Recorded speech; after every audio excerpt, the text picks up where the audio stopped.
আজ আমি বসাবো করলার বীজ, যার থেকে আমি অনেক গাছও পাবো। করলার বীজ বসানোর জন্য আমি এই বীজগুলিকে কিছুটা পরিমাণে কেরোসিন তেলে ভিজিয়ে নিলাম, যাতে পোকাতে বা পিঁমড়েতে না খেয়ে নেয়। কেরোসিন তেলে ভালো করে মাখিয়ে নেওয়ার পর এইগুলো আমি একটা টবের মধ্যে বসিয়ে নিলাম, যার মাটি আমার আগে থেকেই তৈরি করা ছিল। মানে আমি কোনো সার ব্যবহার করিনি মাটিতে, শুধুমাত্র বাগানের মাটিই ব্যবহার করেছি। এবার দেখো একে একে আমি সব দানাগুলো বসিয়ে নিলাম খুব ভালো করে। তোমরাও এই টিপসটি ব্যবহার করতে পারো, আর যদি উপকার পাও অবশ্যই আমাকে কমেন্টে জানাবে।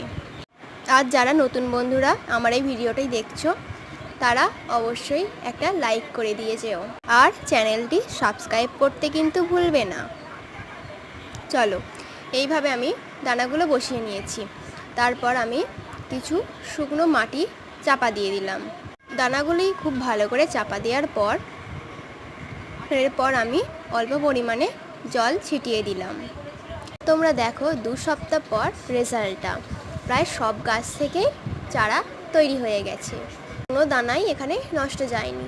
টব ভর্তি চারা হয়েছে। এরকম চারা পেতে অবশ্যই টিপসটি ফলো করবে।